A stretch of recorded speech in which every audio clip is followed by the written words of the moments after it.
So, as an open question, what do you think about ordinary citizens being involved in the risk management process? Don.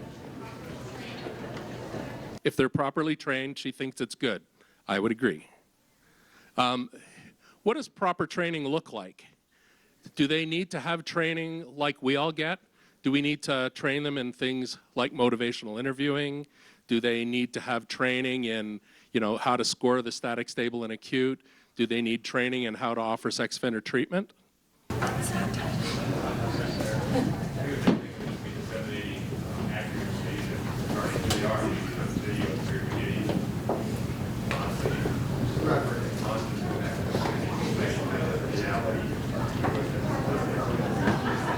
Right. So what this fellow is saying is that we need to make sure that they have accurate information.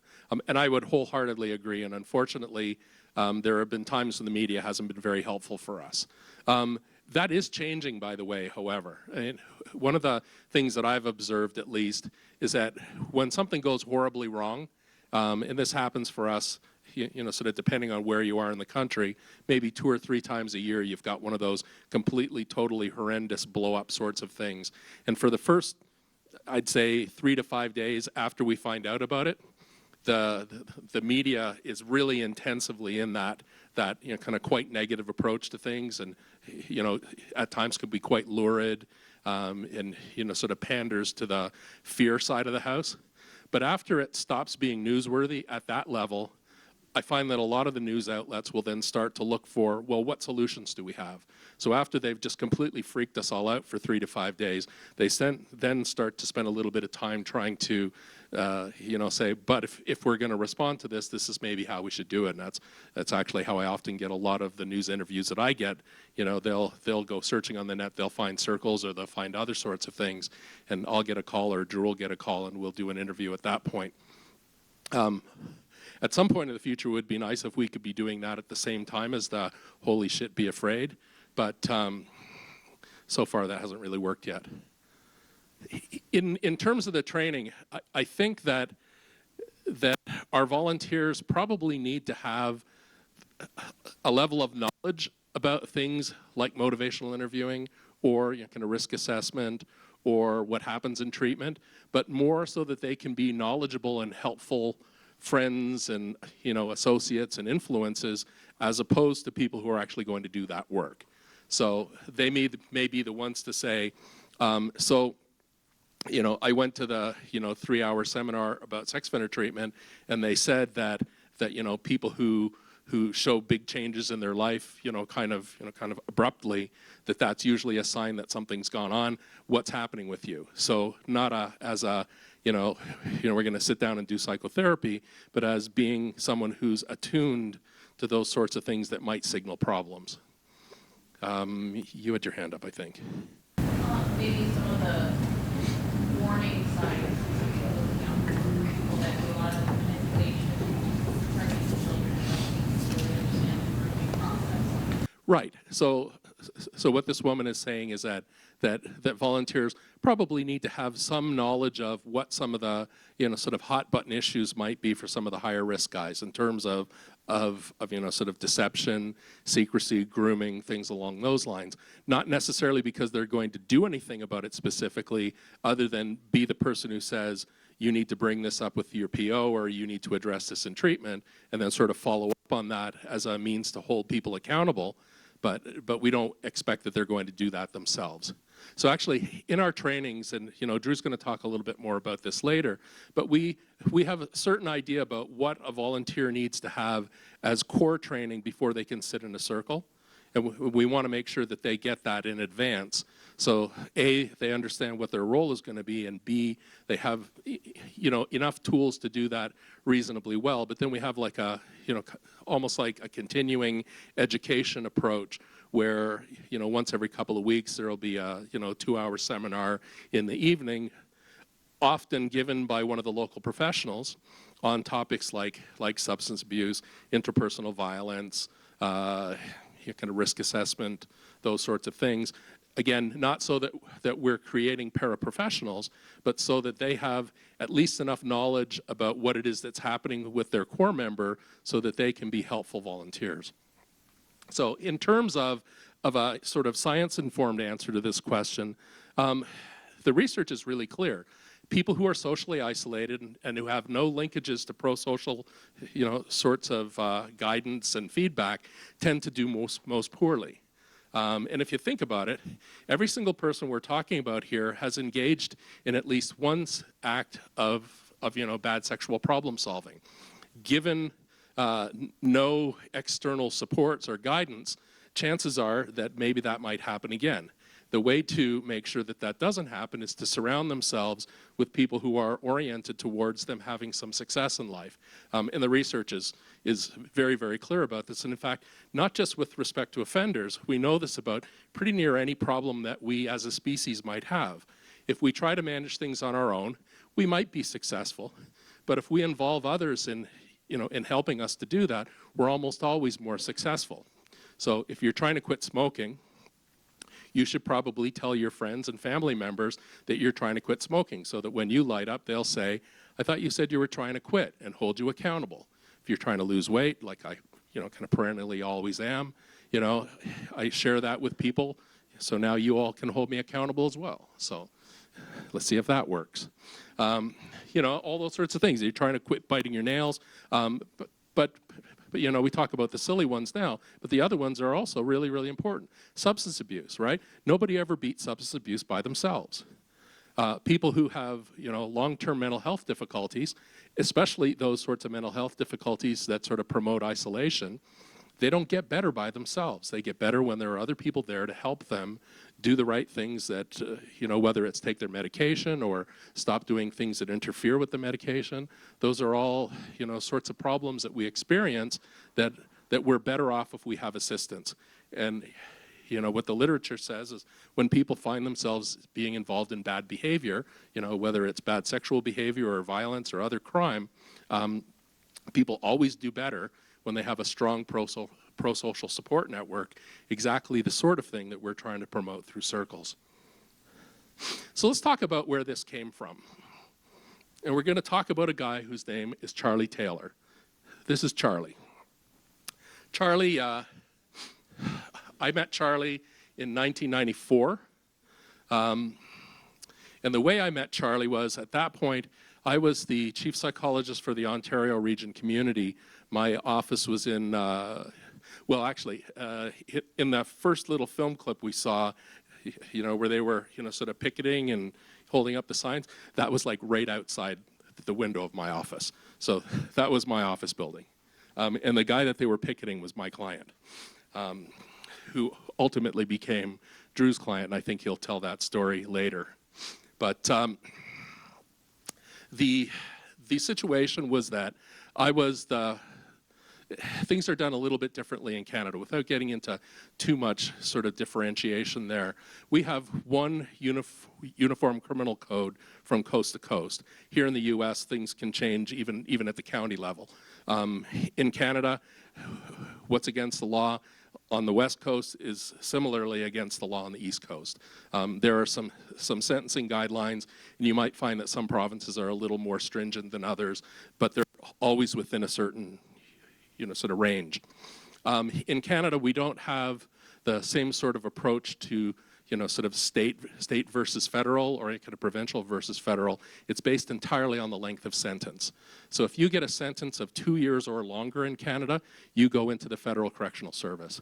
Those sentences that are 2 years less a day and less, you go into the provincial reformatory system, which are also prisons, but they're for people who are serving much shorter sentences. In Canada, there's no federal probation. So your sentence is such that it takes into consideration that part of that sentence will be served in the community. In Canada, we have a law that says that all incarcerative sentences, at the 2/3 point, we have to let you out to the community to serve the last third of your sentence under supervision. If you break one of your release conditions, you can go back into prison and we'll send you back. And then what'll happen is you'll serve 2/3 of what's left. So if you got 6 years, we have to let you out after 4 to serve those last 2 out in the community. If after 6 months you screw up and the National Parole Board puts you back in, you've got 1.5 years left. So you would serve 2/3 of that 1.5 years and then get released again. That would be the worst case scenario. So I was working for the Federal Correctional Service, which is where most of the more serious offenders are, which is, I guess, sort of intuitive, given that those are the guys who are getting longer sentences. So any federally sentenced sex offender released to the Greater Toronto Area, which is a census region now of about 7 million people, if you were a federally sentenced sexual offender being released on parole or at any point prior to the end of your sentence, I was the person who decided what treatment program you should go to. I was the one who made sure that the risk assessments got done and that you got the service that you needed according to risk need responsivity. That was my job. So in 1994, in about March or April, I got a call from one of my institutional psychologist friends who was calling to say he had this guy in his caseload who was going to be released to the Greater Toronto Area in June, and wanted to know what sort of services I had so that he could start getting this guy prepared for it. For me, the first question is always, how much time does he have left, right? So if he's serving a 3-year sentence, he's getting out at the 2/3 point, he has a year. If he has a 10-year sentence, I know that he's got 3 1/3 years left, right? So a considerably longer period of time. Depending on how much time he has, sort of says whether I can put him into the high-intensity program, the longer-term program, or whether I need to get him into something short, because that's really only how much time I'm going to have. In the early part of the 1990s, the federal government in Canada changed the rules such that there were times when that 2/3 rule could be broken. If there was reasonable cause to believe that the offender would engage in a serious personal injury offense or a drug crime prior to the completion of their sentence, that person could be detained. And that process would be that the National Parole Board would meet and say, this person's risk is so high, we need to keep him in for the full sentence. The problem is there's no federal probation. So that would mean that anybody who was detained was going to max out. So they would get to the end of their sentence, the door of the prison would open, they would walk through it, the door of the prison would close, and that was the end of it, right? No accountability structure whatsoever. Those individuals would then be looking for service like any other outpatient, right? No access to anything offered specifically by the federal government. This is potentially a real dangerous set of circumstances, right? Because what that then means is that the highest risk people are going to be released to the least service, and that the lowest risk people are going to get out earlier, and they're going to get all the good stuff, many of whom didn't actually need any of it or needed just a very small amount of it. So we're giving all of our best services and working really intensively with the people least likely to reoffend. The people most likely to reoffend were getting held to the end of the sentence, released to the community cold with none of that service, right? That doesn't make any sense to you, right? I hope it doesn't make any sense to you, because it sure didn't make any sense to us either. So I asked my institutional compatriot, how much time does Charlie have left? Charlie had been detained. He was going to be released on the very last day of his sentence. So we said, well, as a federal civil servant, I was not allowed to offer Charlie any of my really good stuff, because as a private citizen, we could not hold him to account, right? He was not serving a sentence. It would be, in fact, illegal for us to hold him, to any sort of a risk management process when he was a private citizen. So my answer to Bill, this friend of mine from the institution, was, I got nothing for your guy. Which is a wholly unsatisfying answer when I know that this guy, so we're talking about 1994, this is 5 years pre-Static 99, 3 years pre-Razor, At that point, we had very, very early versions of some of the risk scales. There was one called the Violence Prediction Scheme, which is a very, very early version of the VRAG. So, and what we knew from that was that Charlie was in the highest risk bin, which meant that in comparison to others with the same risk profile, he was at 100% chance of sexual reoffending within 7 years post-release in comparison to the standardization sample. So he was the highest, in that highest risk group of people, yet I was not going to be able to provide him with any service. So, as I said, that was a wholly unsatisfying answer, very difficult for all of us to get our heads around, so we started to look for other opportunities. And, you know, I think somebody said flippantly, isn't there like some Mennonite farm we can just stick this guy on and, you know, he can milk cows and, you know, grow carrots and, you know, stay away from kids? And of course, there is no such thing as a nice Mennonite farm where he can just hang out. But that did cause us to start being a little bit more proactive about looking for other options. Turns out that chaplains working for the Federal Correctional Service in Canada are not employees. They're actually on contract, so they're arm's length. So they can do things that I, as an actual full-time civil servant, couldn't do. So we started looking around, and the institutional psychologist spent some time talking with Charlie, saying, you know, have you ever been involved in any other, you know, kind of community-based programs or anything like that, trying to get some sense of where we might find something. And he says, well, I was in this thing on one of my previous sentences that, you know, I don't know, it was this guy, his name was Harry. So we started trying to find Harry. Turns out that actually Harry was part of the prison chaplaincy network. So he wasn't all that hard to find. And Harry had been involved in a prison in-reach program called Man-to-Man, Woman-to-Woman, or M2W2, which is an early, you know, kind of restorative justice sort of initiative in the 1980s and so. And we approached Harry and said, so we have this guy, his name's Charlie, he says he knows you, and we're trying to figure out what we're going to do with him because we don't have any access to the services that people who are, you know, people who are under supervision would normally get. Can you help us? He initially said, well, I don't know any guy named Charlie. So we sort of explained a little bit more and told him the story of Charlie. And he said, oh, that Charlie. Charlie, you know, to be quite honest with you, was not a likable person. Charlie was ornery. He was petulant. He was narcissistic. He was the sort of person that you would never in your wildest dreams ever say, gee, I'd really like to spend a lot of time volunteering to help this guy. He was a pain in the ass, to say the very least. But he posed a significant amount of risk for harm to the community. So just to tell you a bit about Charlie, Charlie was an unmanageable child. His parents gave him to the province at the age of 4 because they couldn't manage his behavior. Charlie was diagnosed as being, at that point, they would have diagnosed him as being mentally retarded.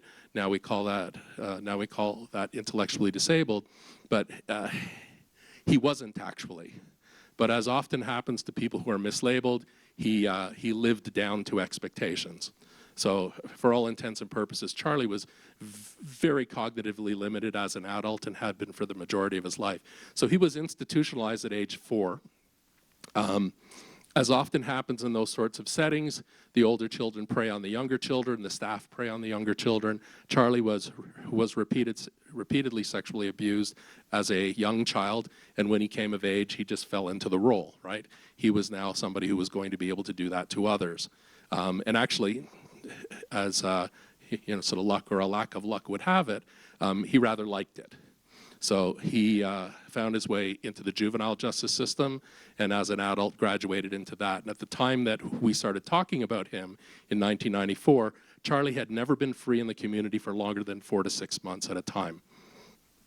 It was very clear that if Charlie committed any more offending, he would be put in prison as a so-called dangerous offender. For us in Canada, that's the most stringent sentence you can get. It's indeterminate, and it's completely up to a panel of people to decide whether or not you're ever going to get out.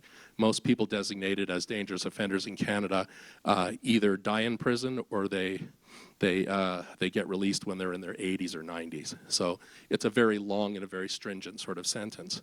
So that's the sort of person Charlie was. Very difficult person, lengthy history of offending against children, both boys and girls. Chances were excellent that that was exactly what he was going to do again. So we talked to Harry. Harry said, well, sure, send him here. So Harry was the pastor of a small urban Mennonite church called the Welcome Inn, INN, sort of a pun there. And he said, send him to us. And when Harry's church elders found out that he had said this, they said, oh no, not without us. So 6 or 7 people became the de facto First Circle.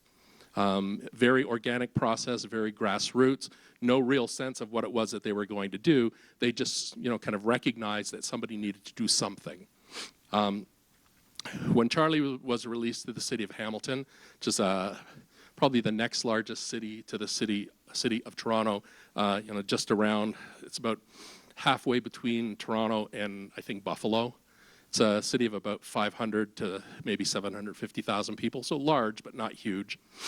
And when Charlie arrived, he was the subject of the 6 o'clock news, the 6:15 bulletin, the 6:30 update, the 6:45 bulletin, and for probably a couple of weeks, the lead story was about Charlie Taylor coming to the city of Hamilton. Through the contacts I had a number of contracts with various service providers in that city. I'd say, come on, folks, I know you work with people who are not under warrant. Can you please do something with this guy? So John Howard Society, Salvation Army, St. Leonard's, all those kinds of organizations that would typically have provided service to offenders who were part of our, sort of umbrella, all said, yeah, love to help you, but not this guy. He was the hottest potato in the province at that point. So much so that every school child, the day after Charlie was released, every school child in the Hamilton Wentworth, sort of area had a flyer on their desk with a picture of Charlie. In fact, I believe it was this picture of Charlie, saying, if you see this man, call police, with the number for the police. Unfortunately, Harry's young son, I think he was in grade 6 at that point, put his hand up in class and said, I know this guy. He was at my place for dinner last night.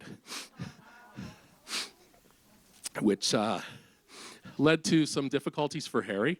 I think he had an investigation by Child Protective Services who ultimately decided that there was no risk. But, it's a bit harrowing when you have the province come in trying to decide whether or not they're going to remove your child because you had a sex offender in your house. So anyway, so Charlie ended up going to the Welcome Inn, and his circle worked with him trying to find an appropriate place to live, get him in touch with social services so that he could get some finances and, get his, his health situation in check, all those sorts of things, while there was picketing outside the church, and some rock throwing and some death threats, and, some people who were really quite upset.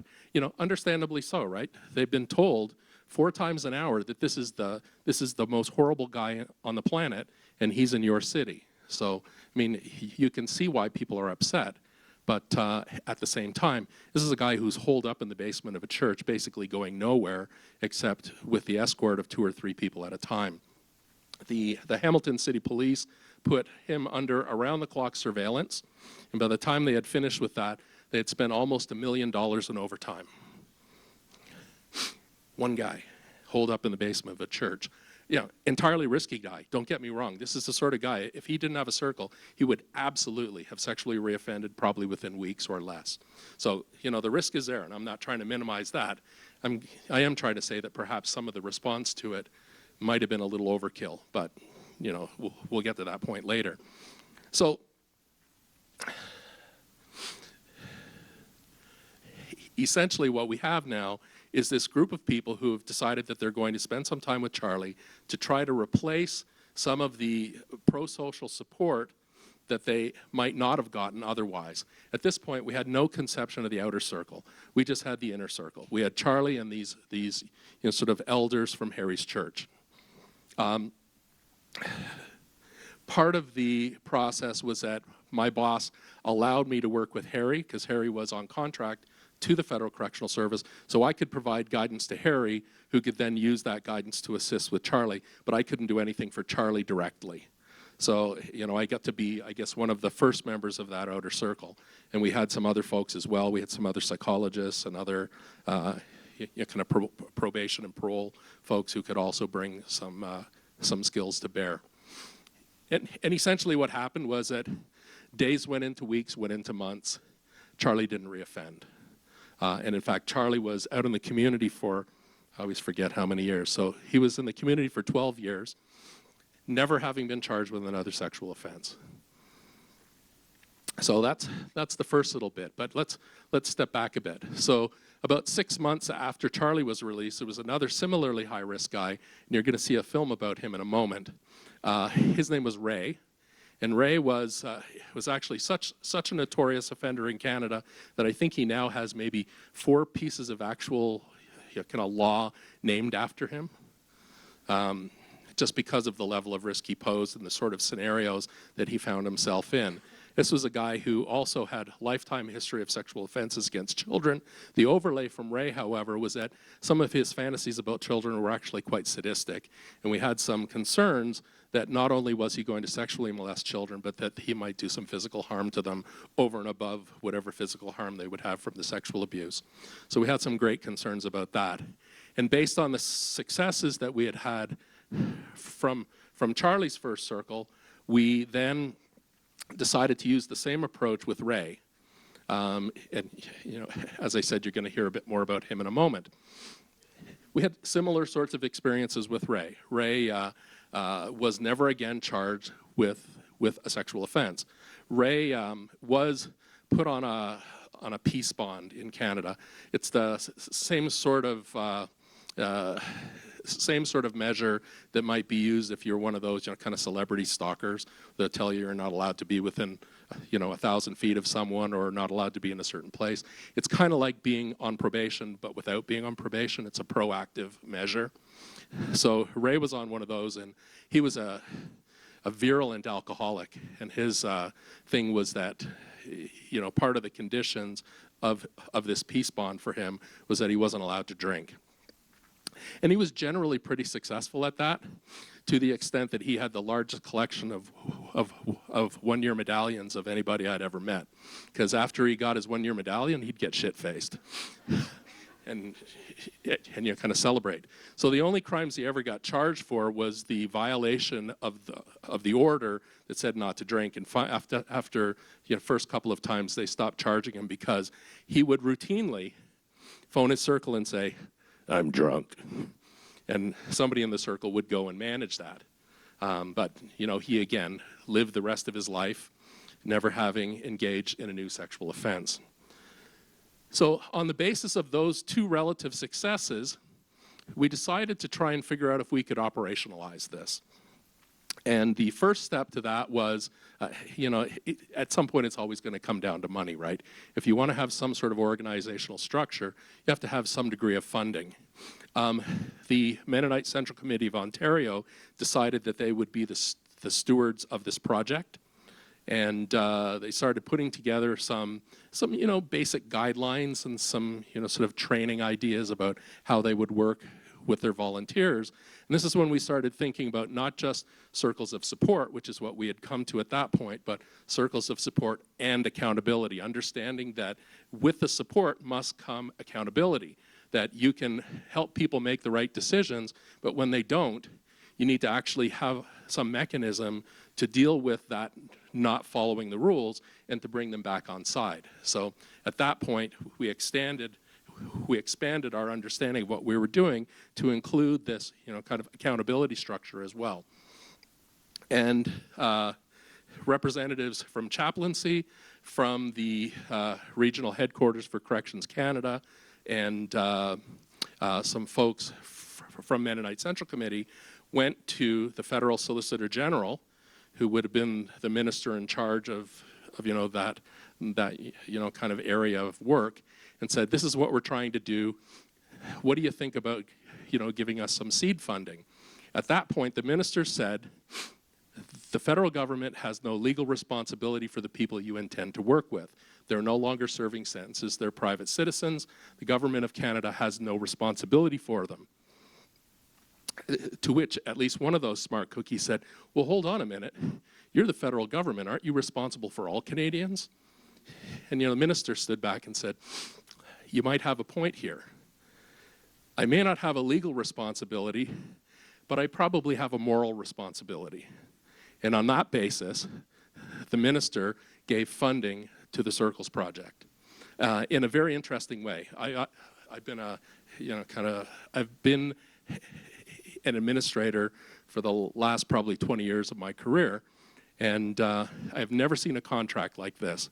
There actually was no contract. There was a handshake between the federal government and this faith-based organization.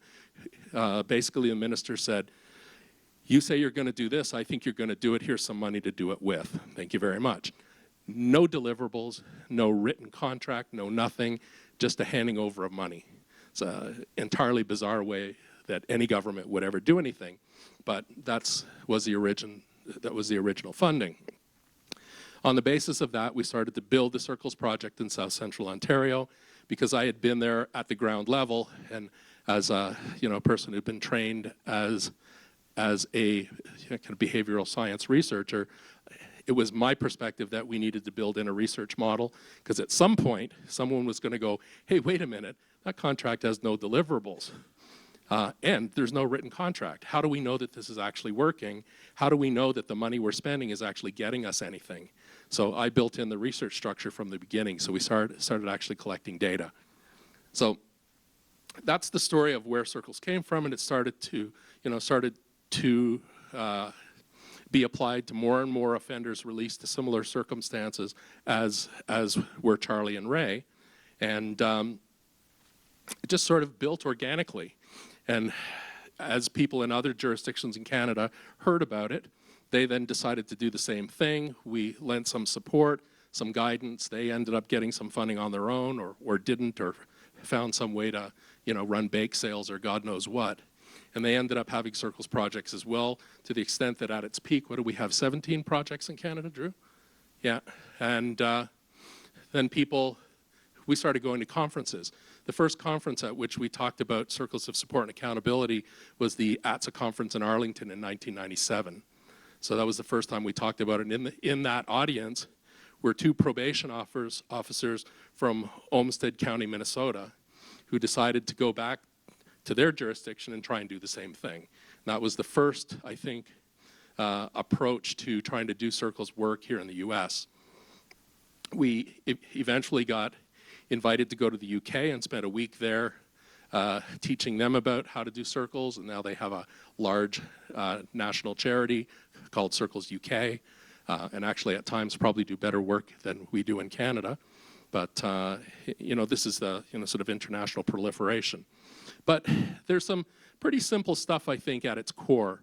And I think that's where we really want to go with this, is to try to help you better understand about why this is a good idea, how it fits with the science, and how it's the sort of thing that pretty near any jurisdiction could take on if they had the will and the means. So what is the Circle of Support and accountability? Where did this idea come from? So we didn't make this up. We begged, borrowed, and stole all sorts of ideas from a variety of different places. First and foremost, from our native Canadian friends, right, who have been doing things in circles for centuries. Sitting in a circle, either passing a pipe or sitting in a sweat lodge and talking about things. This idea of sitting in a circle and everyone facing everyone else has a lot of power. And this is a very powerful motif for us as a species. It goes back a very, very long way. This is a monument that's between 9,000 and 10,000 years old. Okay, it didn't start out with rocks, it started out with pieces of wood, but always in a circular shape. There's something about the circle that had power for us, even as sort of early humans. When we think about, sort of popular mythology, the Knights of the Round Table, the idea that sitting in a circle, everyone facing one another, having an equal opportunity to have something to say is, again, a very important thing for us. Think about when you were, way back in kind of kindergarten. You would bring your mats and you would sit in a circle and sing songs and play games. I always liked that one where you'd whisper in the ear of the next person and try to see what the message became by the end. But those, that's what we did, right? We sit in circles. Even E.T. thinks circles are important, right? In terms of safety, right, we build things in circles. We circle the wagons because that means that we have a means by which to control that which is outside of us while being able to focus inside on ourselves, right? Here, this is the Native American town of Pontiac, which is in Virginia. And you can see there's only one way in, right? But everybody has this central meeting place around the fire, and the houses and all the buildings are arranged in a circle because there's strength in that, right? It's easier to maintain that. So where did it come from? Here's a bit of an idea. God, I hope my sound works.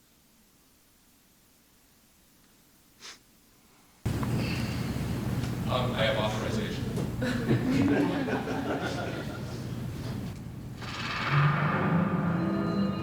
We feel that it is the right of the citizens of Peterborough to be aware of the fact that there is a person here that has a high risk to reoffend, and they're living here in the community amongst them.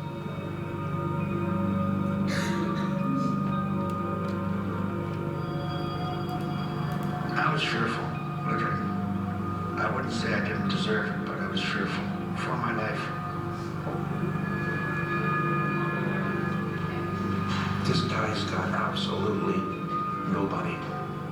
The front gates of Kingston Penitentiary are going to open up, and this man has nobody out there in the outside world.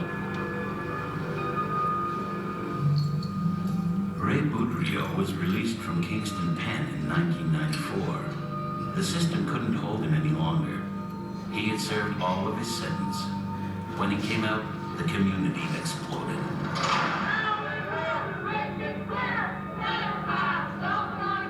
This man represents a high risk for sexually assaultive behavior against young males in the community. Boudreau is now in Peterborough. Oh, this is an outrage. He should have never have been released. And especially into a community like this.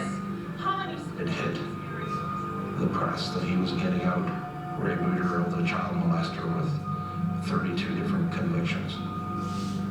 Where is he going to go? Where is he going to live? None of that was in place. The fear that man had about coming out.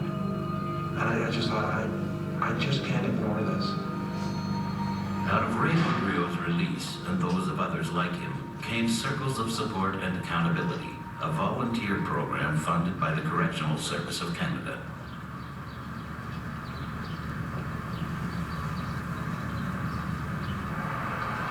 The man who brought Boudreau out of prison is Dan Haley. He's now the program's coordinator in Peterborough, Ontario. This is the first time for a lot of you people that are here tonight to find out about Circles of Support and Accountability. And how the evening is going to go, I'm going to give a little description of Circles, where it came from, why it's here. Now Dan is building another circle. In a couple of weeks. Tonight, there's an information meeting for potential volunteers. Circles of Support and Accountability, their mandate is to deal with sex offenders, warrant expiry sex offenders. And what warrant expiry means is they're coming out, they've done all of their time. They walk out of the gates, they're accountable to no one. They're out on their own. There was another fellow that came out, his name was Ray, and he decided to come to Peterborough. And I happened to be the guy to go down to Kingston Penitentiary and put him in the trunk of my car and brought him to Peterborough. I remember the day going down to pick him up. I was actually talking to God all the way there. And it was like, if I'm really supposed to do this, that's okay, I'll go and do it. But if I'm not, you need to tell me. You need something. You need to give me some kind of, give me a flat tire, anything, and I'll head back to Peterborough. We wanted a picture so that the society can see what he looks like. Peterborough went nuts, went absolutely chaotic. They didn't know how to handle it. My house was picketed. My life was threatened. Well, that's 7.5 years ago, and Ray's in the city of Toronto, and he's doing really well. Ray Boudreau became one of the first recipients of a circle of support. Today, he still meets with his circle members, volunteers who have helped him build a life and stay away from potential victims.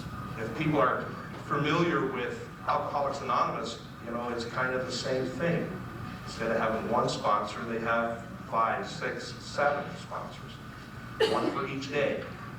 And then a couple times a month, we all gather together, and if there's any issues, we talk about those issues. Tuesday morning, my pastor and a lot of the guys get together for breakfast. Every one of the guys that come to that breakfast are involved in circles. I talk about building relationships with guys that are inside. It's the same, building relationships with people in your community, getting to know your volunteer and spending some time with volunteers.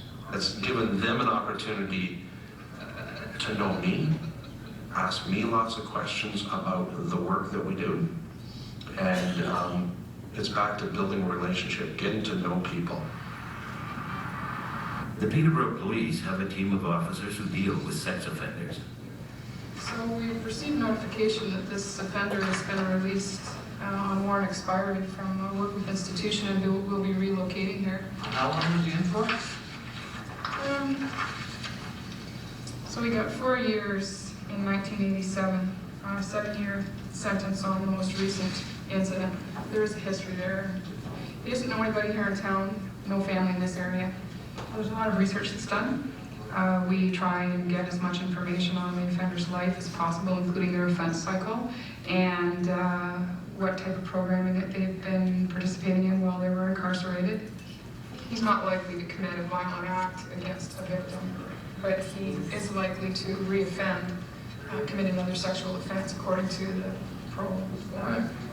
So our concerns here is he hooks up with someone that has maybe children. One of the things that we look at a situation like this is if it warrants a community release, that we actually release to the community that known sex offenders coming back to Peterborough. Sometimes it's hard. I'll be honest, it is. I meet some guys in there, you know, it's tough. But you know, they're coming back to our community. Maybe volunteers don't understand how sophisticated some offenders are, how manipulative and sneaky they can be to achieve their goals. And you know, they may just be a little naive about who these people are sometimes. I look for people that are understanding, are not judgmental, people that aren't control freaks, basically good listeners, and that they have their feet well planted on the ground, and when it comes to problem solving, they're good at problem solving. Over the next week, I will probably be phoning a few of you because to see whether you're ready to jump into a circle. There will be more training coming along as we go. We have to feel the program is credible, and we have to have confidence in them that if this offender was offside, they're going to contact us and let us know. Thank you very much. It was a great evening. Good stuff. Thank you. The concept is great. I mean, they're eyes and our ears for us in the community. My concerns are we recruiting inmates to come to Peterborough?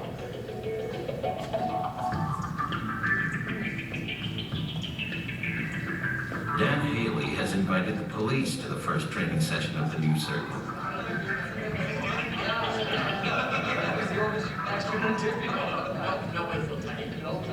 Also at the meeting is Bill Palmer, a psychologist with more than 30 years' experience in corrections. A psychologist in the community can act as a consultant to a circle. We use our professional expertise to share information with people who, in a sense, are on the ground where the action is. When I do a lot of talking about circles, I always come back to no more victims. That's why we're all here at the table, is because we don't want any more victims in our community.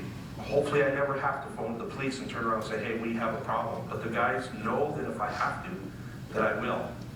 I'm Jeff Morgan, and I work with Ted in the criminal investigation unit at the station.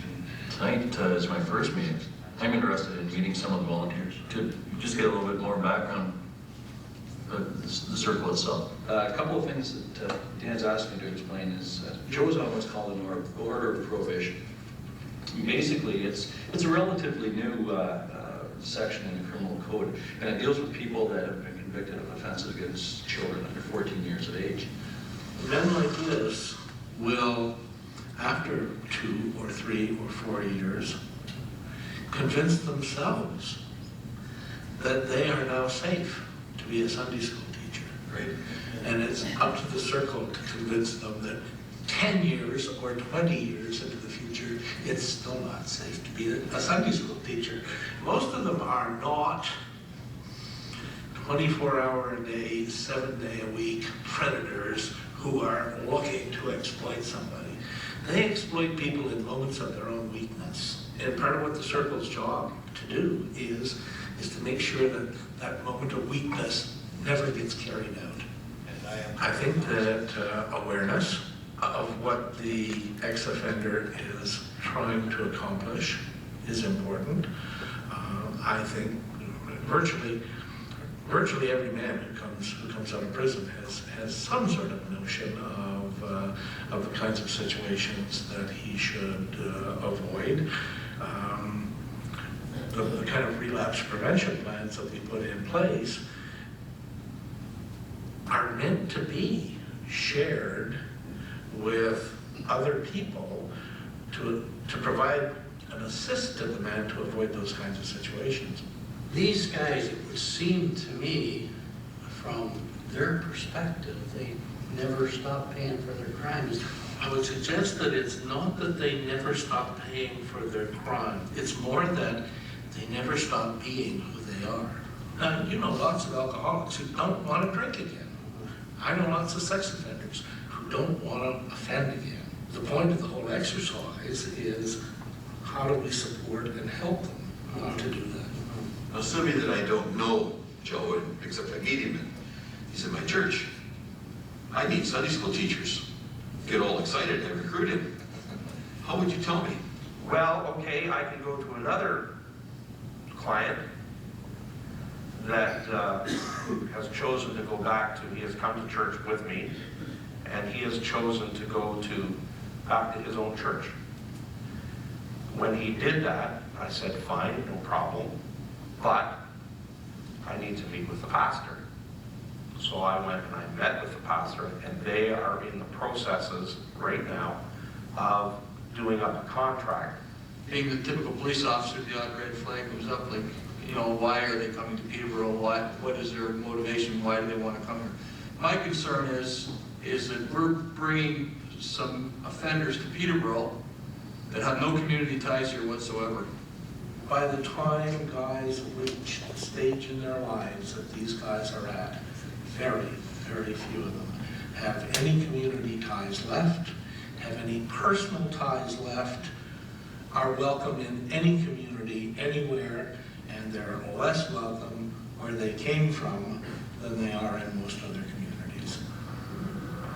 Ray Boudreau found a community in Toronto, a circle of support that includes Wendy Lever, a detective with the Sexual Assault Squad of Toronto Police.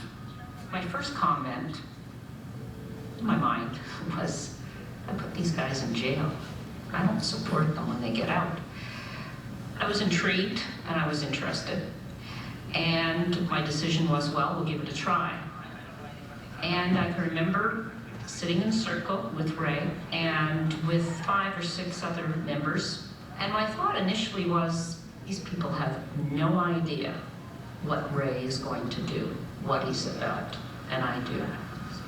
As months went into years, I saw the benefit of the circle.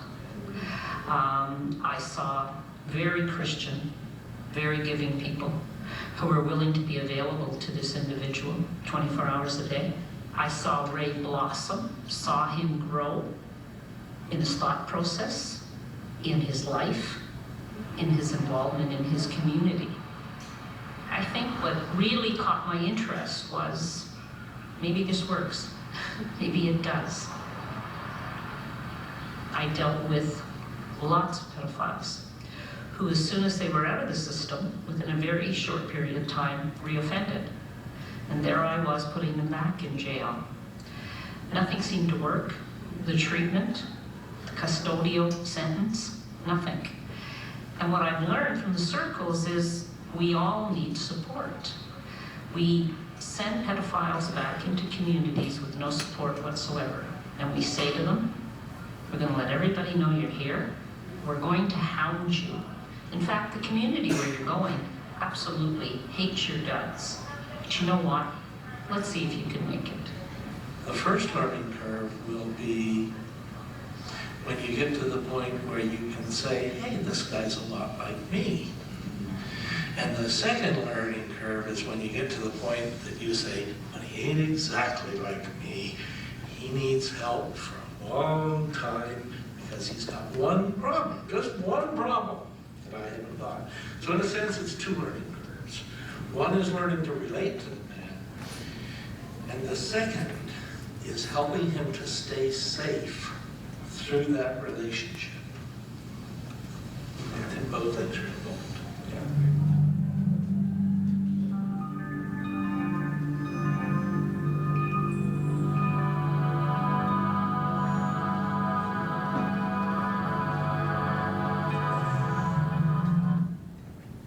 So that's one of the series of films that was produced by the Correctional Service of Canada as a sort of training mechanism. So I've showed that video so many times I think I could sort of mumble the words along with it. And one we're going to show you this afternoon. The idea behind this is to show you how these sorts of things, kind of develop in a local community, and how bringing people together to start discussing things is really important. And you'll see that there was a very intentional move to involve the local law enforcement folks, because, let's face it, in any local community, at times, most times, the police are the voice of the people, right? They're the people that we rely on to help keep us safe. They're the ones that we're going to call when things get out of hand and we can't manage it ourselves. And it's always been our perspective that if we don't intentionally speak to our local law enforcement folks and have them understand what it is that we're trying to accomplish, that we're dead in the water. Same thing goes with respect to members of the victims kind of support groups as well. We want to make sure that they understand that we're not doing something that's going to fly in the face of what they're trying to accomplish. We want to make sure that everyone understands that we have a shared goal. We don't want any more victimization, and that the means by which we're going to try to accomplish that may be somewhat unconventional or at least novel, but to the extent that we've got some research that shows that this works reasonably well, this is the means by which we're going to try and do that. So in every jurisdiction where we've ultimately set up a Circles project, there's always been a lot of groundwork done long before we ever accept any core member into a circle. First and foremost, you have to have that sort of organizational structure in place. And Drew's going to talk about that, and I'm going to hand it over to him for a while now and let him tell you a little bit more about some of the kind of logistical elements of a circle. Of course you can. What is the circle coordinator? Is that usually the therapist, or is that just a volunteer that's willing to take that role on? Drew's going to talk about that, so I'm going to let him address that. Second question? Long answers. No. I want to know what your stance is on the GPS on a sex offender, especially tier 3s. So this would be part of a larger discussion I have in the sex offender risk management period. I have no difficulty with any of the laws and policies that we've put in place. I think the problem we have is that we don't necessarily use those things to our best advantage. So people who are at the higher end of risk, as I said, those are the people who should get the most stringent services. So I got no problem with using GPS and other the technological approaches to manage risk with people at the higher end of risk. But if we put them on every sex offender, we have an awful lot of low-risk guys who are probably not going to create much difficulty, who are going to have an awful lot of those, sort of spurious, sort of shoot-offs that we have with GPS. We spend an awful lot of time fixing glitches for people who probably didn't need it in the first place at the possible expense of not having enough time to manage those people who really pose us the greatest, the sort of greatest amount of risk. So I have no difficulty with using measures like that. I just think we need to use them smartly.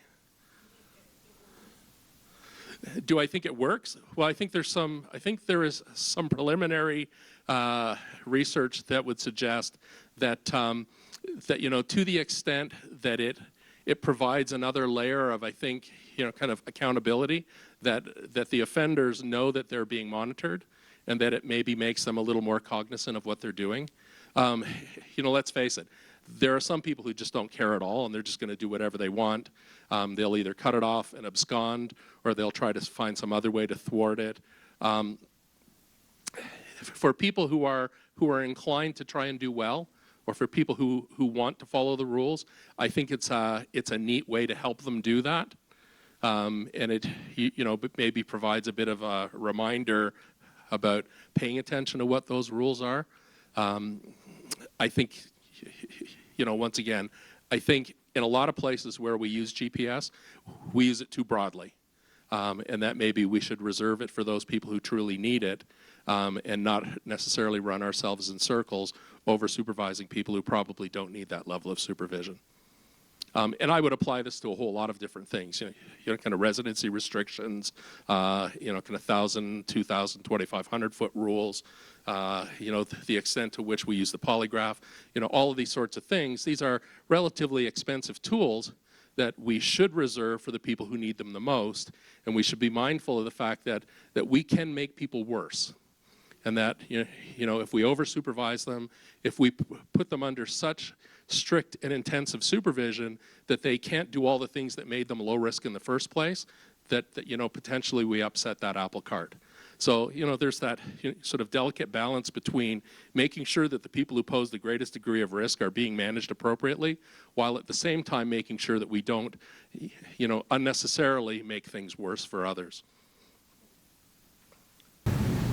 Drew's going to get to the first question very quickly, but in most situations, the circle coordinator is not someone who is a sex offender therapist or someone who is a risk manager. That may have been a role that they played at some point in their life, but I mean, really what they are is the person who's there, who's responsible for the upkeep of the project, and they're typically a paid staff member of the organization that's decided to be the sort of organizational home of the project. I didn't mean to not answer your question. I just knew he was going to. We'll look at some of those. It's a little taller than I am.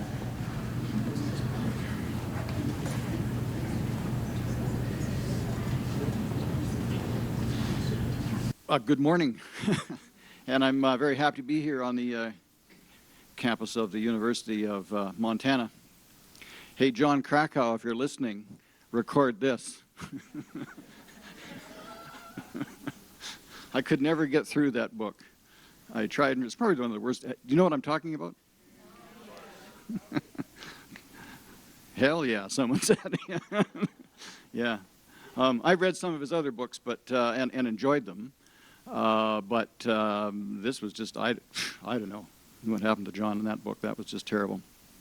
And it's really good to be here talking about the topic that we're talking about today in such a vital place. And if you have questions about campus sexual assault, talk to Robin during the break. He's very involved in an organization called PRISM, which stands for Promoting Restorative Initiatives for Sexual Misconduct on Campuses. That had to be a committee decision, right? Anyway, so it's good to be here to talk about this. So yes, what we want circles to be are agents of change. We want to involve concerned citizens and practitioners, folks like you who are in this room today, to help our guys, our core members, to lead a balanced and self-determined lifestyle, which is part of the Good Lives model. How many people have heard of or know about the Good Lives model? Yeah, not many, but some of you. Basically suggests that we all kind of want the same things in life. We want a good life, we want a satisfying life, we want to be happy, We want to be able to accomplish the things that are good to accomplish. And people who commit crime, including sexual offenses, want those things too. Their choice of how to get those things, however, is in the criminal way rather than a non-criminal way, and moving people from one way of solving their problems and achieving their needs and their goals into a pro-social way of doing that in a good life. And of course, circles of support and accountability is there to help our core members do exactly that. It's pretty sensitive, Micah. You can play with this thing if you want to. I hate microphones. So what we're doing now is beginning to sort of build, what is the circle of support and what some of the philosophy is behind it, leading into some of the more technical things in terms of how it works. We're not going to do a volunteer training today. That's a separate, as Robin mentioned earlier, core training that we would do with groups of volunteers. Today we're going to look at the philosophical, theoretical, and the basic constructs of what is a circle of support and accountability, and make the case, as we started off after the break, to make the case that there is a role for ordinary community citizens, with all the caveats that you saw in the film that we've just watched, that some of you have raised in question period here. All of those things considered, we want to begin to make the case that ordinary citizens are a resource untapped in large respect to work with some of the more troublesome people in our community, including high-risk sexual offenders. By the way, don't make the mistake of trying to build a circle of support and accountability around low-risk sexual offenders and figure that that's where you'll cut your teeth, and once you've learned how to do that, we can move on to the high-risk guys. That's a trap. Because once you start working with the low-hanging fruit, the guys that don't need your resources, you tend to sort of want to work there forever. The high-risk guys are the guys who need the resource, and yes, ordinary, carefully selected, carefully trained community volunteers with your support and backup can achieve some pretty good results. Prime Minister of the UK, Sir Robert Peel, in the 1800s, generally acknowledged as the father of modern policing, had a famous quote. He said, "The police are the public, and the public are the police," and that's what we're kind of aiming at. You heard on the film that you've just watched in Forging a Community, one of the police officers saying there are eyes and ears in the community, and to a certain extent, yes, that's what a circle of support and accountability is. They're with a guy who is going to have difficulty integrating with the community and leading a pro-social lifestyle.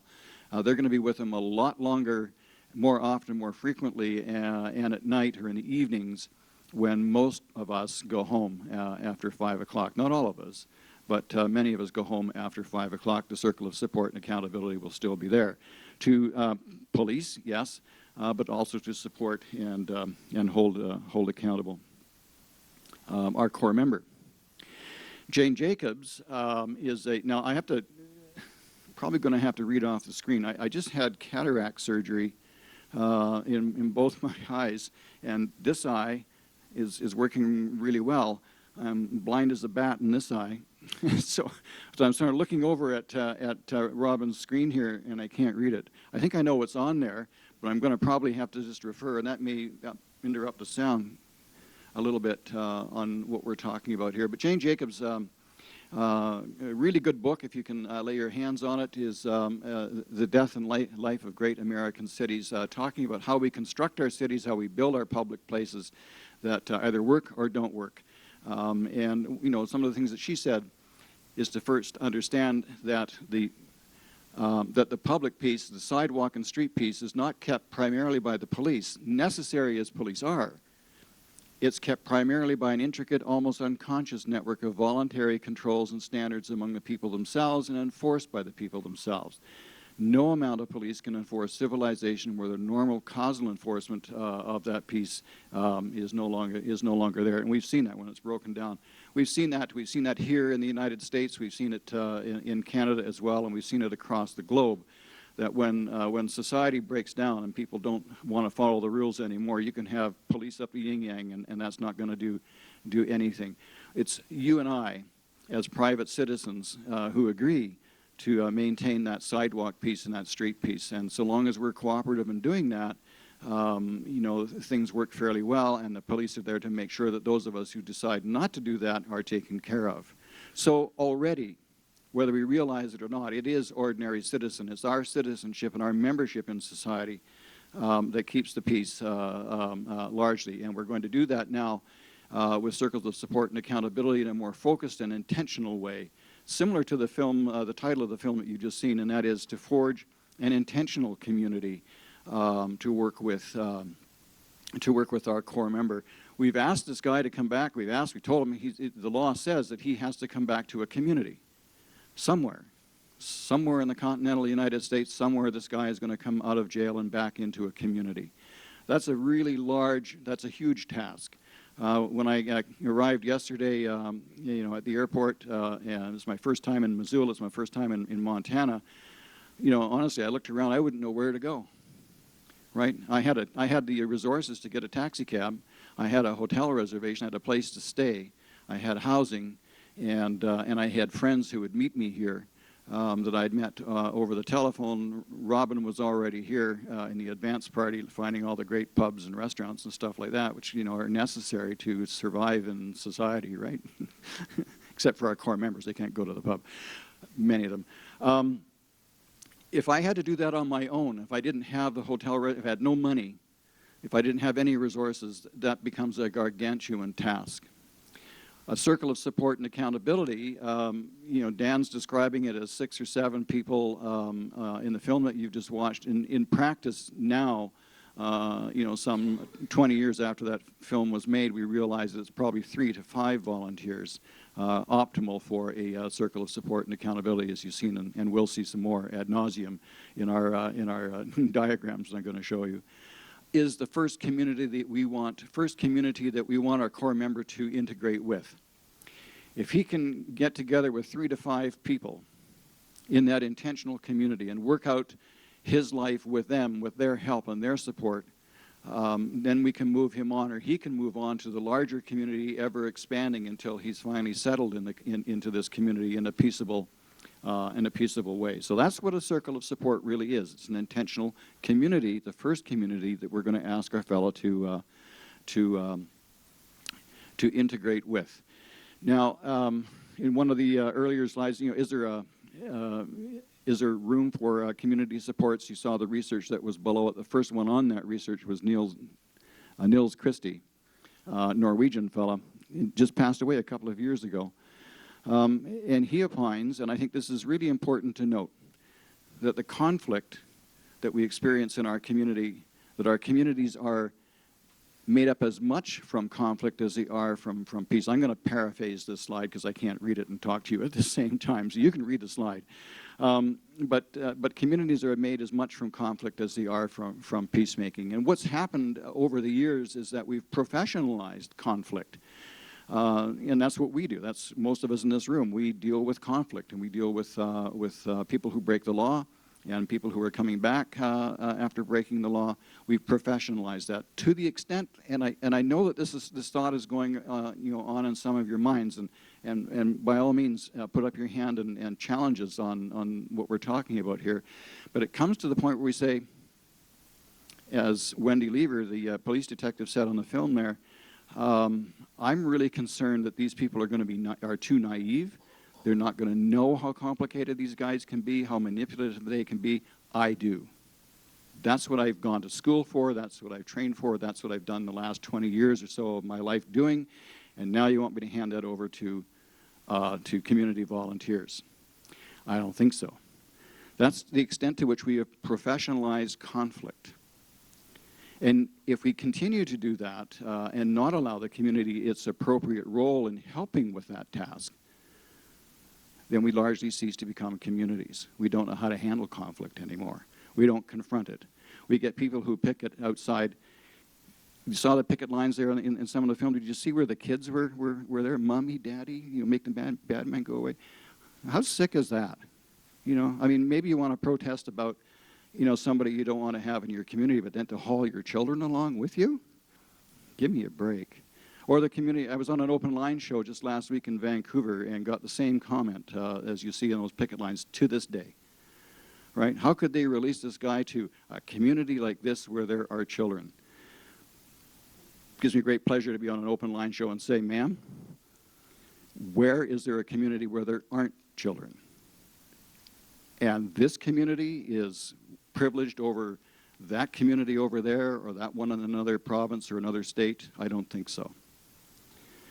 Those comments are still there, and it's because we haven't confronted the conflict and we are not used to dealing with the conflict. We haven't informed ourselves about what the conflicts are, what the realities of sexual offending are, and how they can be managed in community quite successfully, causes us largely to cease to be effective communities.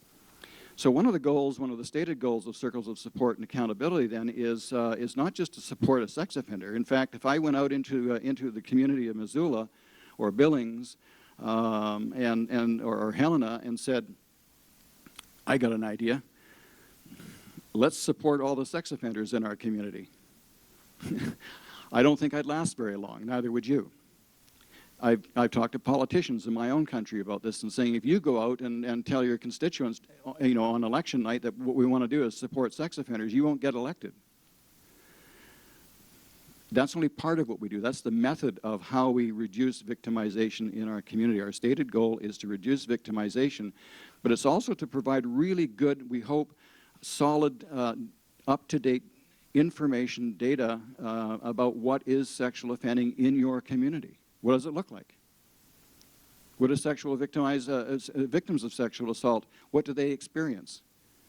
And we'd ask you, those of you who are part of the victims and survivors community, to keep us accountable on that and help us with the training. Help us talk to citizens about the nature of sexual victimization, as we also talk about the nature of sexual offending in ways that will mitigate against the person on the open line show or the picket line saying, you know, that everybody's going to reoffend, and how could you possibly release someone like that to our community? So here's the terminology that you've heard already. It's in your slides. It's the outer circle. It's the professionals made up of you folks. You don't get out of this room until you volunteer to be on the outer circle, by the way. I don't know if Brenda told you that, but you know, you've already experienced Brenda, so don't go yet, but you know, keep an eye on her. The inner circle, that would not be you folks necessarily. You could, if you wanted to, volunteer to be a volunteer on the inner circle, 3 to 5 volunteers. The core member, we know who that is, and volunteers are just members of the community. Just some basic terms as we step off. There is one more look at that diagram. And on that outer circle,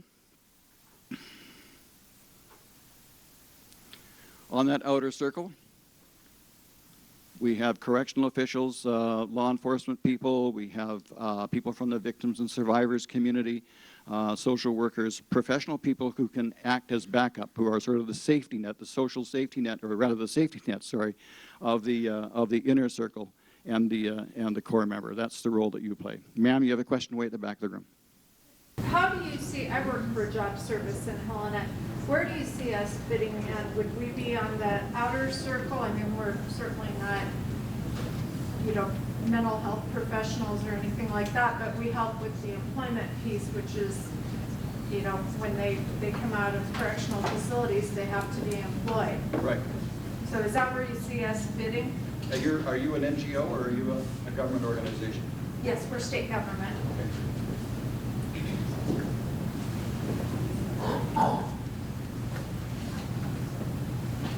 I couldn't quite hear you. That's why I came a little closer. I'm probably going deaf too. Who knows? It's just, you know, getting old isn't for sissies. So where do you, your question was, where do you see us sitting on that outer circle? We help people look for employment, for housing, etc. You may be a permanent member, you could be a permanent member of an outer circle in a community where there is a circle of support, or you may be what is called an ad hoc member. In other words, if we've got, we know who you are, you said if you need us, or if we need you, we've got each other's phone numbers and contact information. You could also sit as a permanent member of a circle of support, providing that piece. For instance, on employment and housing. You know, we get a new core member who's coming in to town. He doesn't have a job. He has no place to live. or he's got a temporary place to live, here's the resources that we can help you with. Or you may be, as I say, the ad hoc member that we can pick up the phone and say, we've got a guy, and here are his needs. Can you help us with some direction on that? This guy has lost his housing. He was in a place and he got kicked out. What's that about, and how do we manage that? And perhaps you'd have some insight in terms of how we can do that. Does that help answer your question?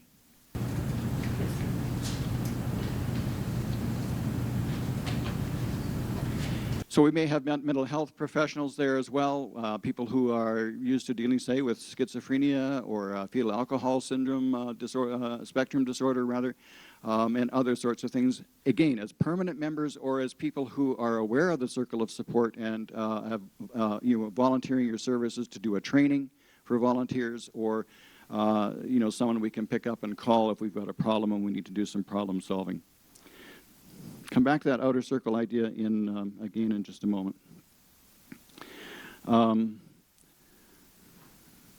So I think we've made this point in numerous slides already. What we're really trying to do is put the community back into risk management. And if you look at the bottom of that slide, I think you'll find some notable authors who have written about that recently. I think their names are Wilson and McQuinney.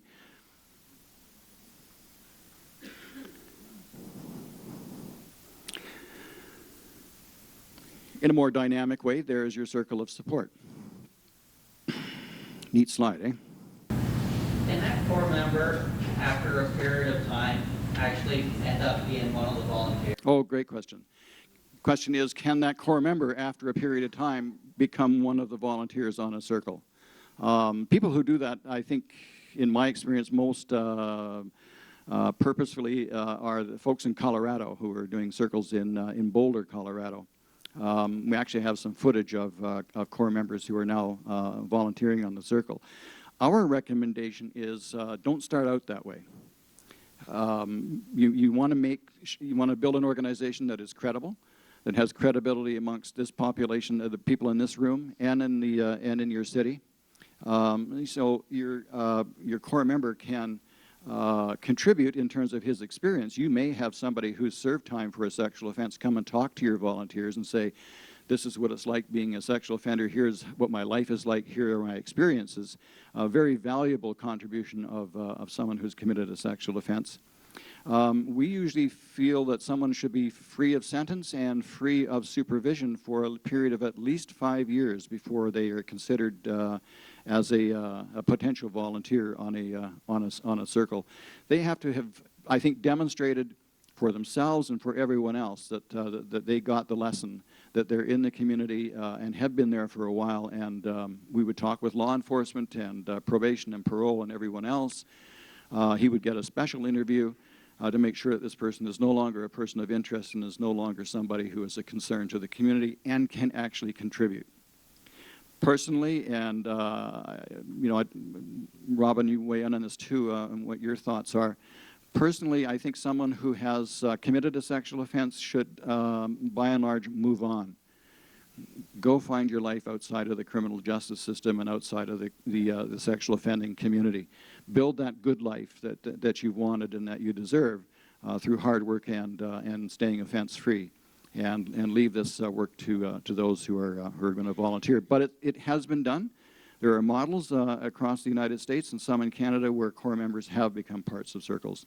But again, very carefully done and very carefully screened before they come into a circle. And certainly I wouldn't start out that way. But that's kind of the point of this slide here. Can you figure out who the core member is in that circle? Because that's what a circle would look like. In a weekly meeting.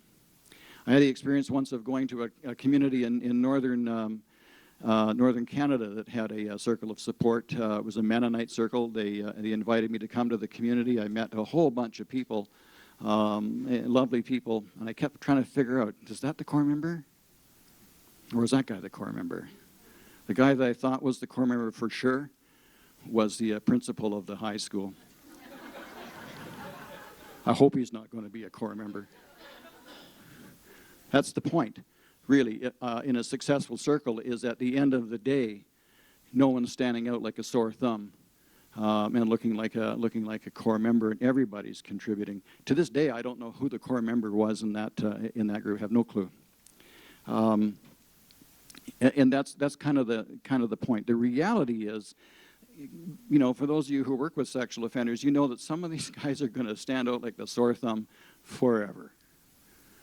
They're not going to fully integrate with society 100%. They're needy people, complex needs. Robin pointed out in his slide, low skills. I think we've got a slide here that where a volunteer is saying you can sort of get to a certain point with some of the guys, and then you know that they can't go any further. You want them to be just like you and me, because we're all normal, right? The abnormal people, would you hold up your hands just so we know who you are? Yes, one way back there. And you realize that they're not ever going to do that. That they only get to a certain point. That's the responsivity principle, right, in play. And that they're going to be part of a circle for a long, long time. How long is a person part of a circle? We ask for a commitment of our volunteers and our core member for, well, that's up to the local project. Some projects say 1 year, some say 2. Asking a person to volunteer for and commit to that volunteer role for 2 years is a big commitment. But 1 year anyway. It usually works out to be 2 or 3 years. We have circles in Canada where people have been, core members have been part of their circle of support for 15 years. It's a different circle that is reconstituted over and over again, and sometimes they go away and feel quite fine at about the 4-year mark, as Bill Palmer was saying in that film, and then they convince themselves that they're okay, that they can volunteer, they're fine now. Robin's statistic that if they're going to reoffend, it's going to be in that first 5 years. Well, guess what? The experience in circles in Canada and in some in the United States is that at about the 5-year mark, the guy's done his 1 year, 2 years, and gone on, and he seems to be doing okay. He's got a job. He may be off probation, or at least probation's not too worried about him. He's in a relationship. Everything is that good life that he's trying to lead looks like it's going to happen, and then around about the 5-year mark, he comes back and says the relationship didn't work out. I lost my job. I'm starting to have those thoughts again. I'm starting to get scared. I'm even starting to drink again, if that was the problem. I think I need my circle of support. And that's really cool when that happens. And a really good circle of support will actually stay in touch with their core members, their former core members, and especially around about the 4 and 5 year mark, just see if they can find them and say, how are you doing? Do you want to come by for coffee? I interviewed a core member in Portland last spring as part of an evaluation of the project there, and said, you know, really highly psychopathic guy, a bit like Charlie, had never spent more than a couple of months on the street without doing something and going back. Asked him how he was doing and what he thought of his circle, and he said, well, the circle's over. It was over after a year. They closed it after a year, and so I don't have a circle anymore. But I still meet some of the volunteers. In fact, once our interview is over, I'm meeting them, you know, across the street. We're going to have lunch together and a coffee together, and we're just going to say, you know, touch base and stuff like that and see how things are going. That's how a circle evolves, from that very intentional community that meets once, maybe twice a week, every week for 3 or 4 to 6 months, and then maybe tapers off to it's once a week or once every 10 days for, you know, for the other 6 months of the year, to maybe we're done, maybe you're doing okay, to a casual, let's meet for lunch, let's get in touch and talk to each other with a couple of volunteers throughout the year for the you know, for the rest of the time. So Circles is founded on 3 primary principles. The first one you have been well introduced to. Our aim is no more victims. That's what we're here. That's what we're all in this room about, I think, is to make sure that there are no more victims. You know, enough of that. And while that may be sort of a utopian kind of aspiration in terms of, you know, we want all our sex offenders not to have more, no more victims, and that we know that you know, there is going to be more victimization as time goes along. And we'll look at the research before the end of the day that shows how we can affect that, how we can reduce that, that sexual recidivism. For our core member, Our goal for him is if you want to join the circle of support, then for you, there are no more victims, period. And we want you to join us in that endeavor and commit to that, to doing whatever is necessary to make sure that you don't have any more victims. And if that means we need to go talk to your probation officer, your parole officer, to police, to talk about your behavior, which maybe you violated conditions or you're back in trouble again, then that's what we'll do. And if you're going to go back to jail for that, then so be it. Bottom line, no more victims. The other one is that no one is disposable. You noticed, I think, from the film that we've seen that the faith community was heavily involved in the organization of the original circles of support, and still are in many communities. In North Carolina, in Portland, I think in Vermont, members of the faith community are there, maybe not as strongly represented as in some of those other centers. People who are part of faith communities of all stripes and colors are disposed to doing this work with people who they see as needy and powerless and poor and in need of assistance. And that's great. They're a great source of volunteerism. They still need to be screened. They still need to receive training, and we really want to be careful about how they bring in their faith to the work that we're doing, because this isn't a church group, and it isn't a faith group, and it isn't something where people have to be, going to church in order to be part of that. In fact, some of our core members have been very cruelly harmed by religion and may not want to have anything to do with faith communities. Faith communities also brought in the ethic that no one is disposable. We kind of live in a throwaway society, don't we? Even to the point where we figure we can throw away some people. Let's throw them into civil commitment centers. Let's make them dangerous offenders and put them in prison for the rest of their lives. Let's get rid of them. And you hear that comment all the time in the press and the media. Even our politicians will say, the same thing. That these people don't belong to be here among us. They should go someplace else, to that nice Mennonite farm, where they can raise chickens and goats. And guess what? On that phone-in show last week in Vancouver, that's exactly what one of the that I was on. That's one of the comments from one of the people was that, well, maybe we could just put them away on a farm someplace, just so they're not here among us. That's that throwaway kind of mentality. Let's just get rid of them, as if there was a small, homogeneous, identifiable group of people that if we could just sort of excise them from society, our problems would be solved. As well as I do, it doesn't work that way. So if no one is disposable, that's one of the ethics of circles of support and accountability. Working with people like Charlie and Ray, and then the guy that I inherited from Robin, Bobby. These are not pleasant people. They're hard to work with. They're not pro-social. They're kind of anti-social, and sometimes they even smell bad, or they do things and say things that are just embarrassing. And yet, they're human beings, and the ethic of circles is that we don't throw them away. We work even harder with them. The final one is that no one does this alone. This is where you come in as professionals, really importantly, in terms of that outer circle, and making sure that whoever the coordinator is knows who you are, knows what your phone number is, or how to get hold of people that will support them, because no one should do this work alone. We know that isolation, alienation are some of the risk factors associated with sexual offending. The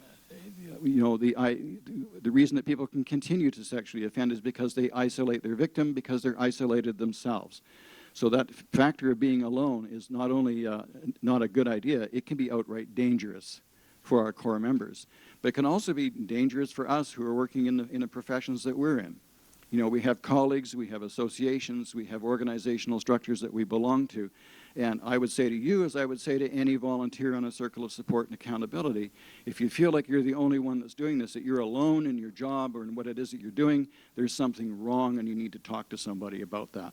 And that's what we impress upon our volunteers most a lot, is that if you're a volunteer and you feel like you're the only one who can really see what's going on in this circle, then you need to talk to your coordinator and say that I don't think anybody else is getting what I'm getting here. And we tell that to our volunteers. We teach them that, and we try to rehearse that with them, that we're part of a team, and you shouldn't feel alone. If you feel alone, something's wrong.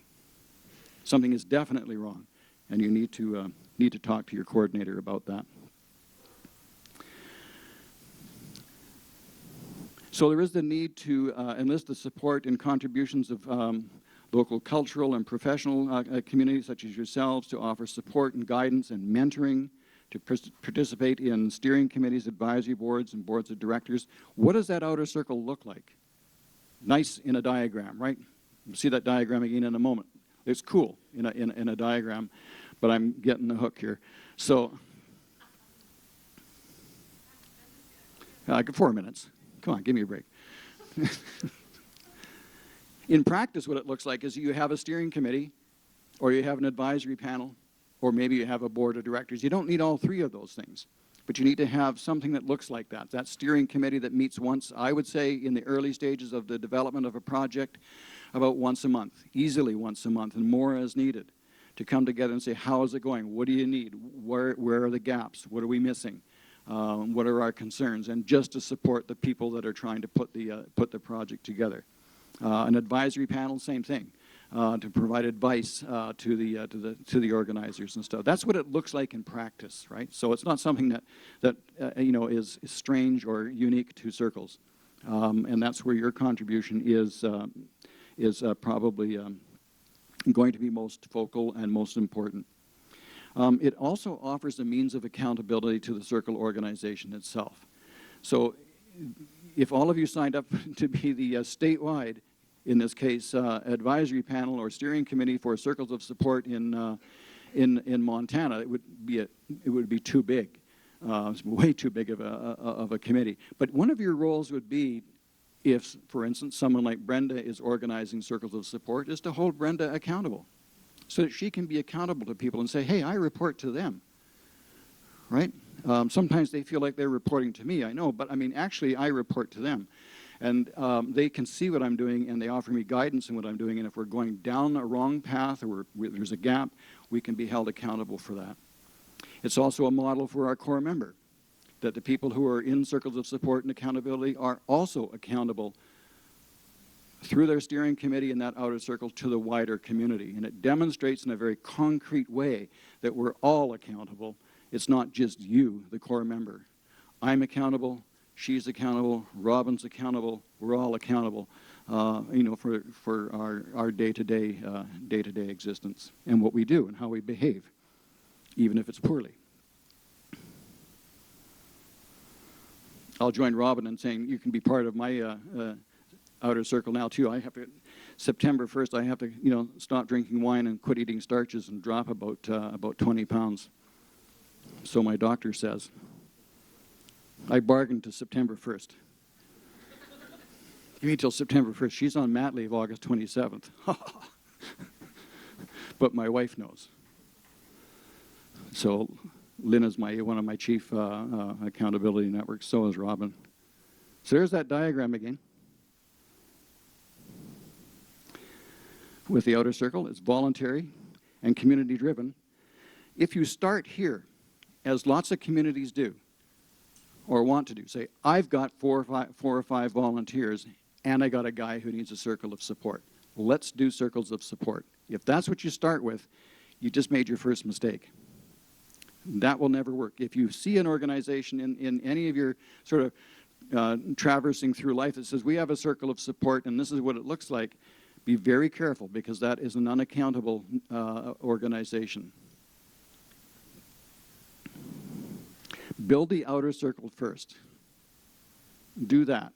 Get your steering committee together, get your advisory panel, whatever it's called, your board of directors, put that in place first, and then begin to build your project. That is sort of the professional community into which you will invite the circle of support and accountability and its volunteers and core member. See how it's held safe? There's a safety structure there. There's an accountability network there. That's what you want to do. So you end up with that. In any particular location, that outer circle, that advisory panel, steering committee, etc., may actually oversee 3, 4, 5, 6 circles of support at one time. So you don't need a different advisory panel or steering committee for each individual circle of support. You need one steering committee to do 4 or 5. per project. You could even build a circle of support that is statewide for Montana, that has one large statewide advisory panel. Pretty cumbersome, isn't going to get down to the fine details. You know, let your imagination take you away in terms of that. And with that, I think my 4 minutes were extended to 5. Brenda. So it's noon. It's time for lunch break. We have an hour and 15 minutes for lunch, so we'll be resuming at 1:15. Please, if you have not signed up on the registration forms, please sign up so we can kind of keep track and know who's here.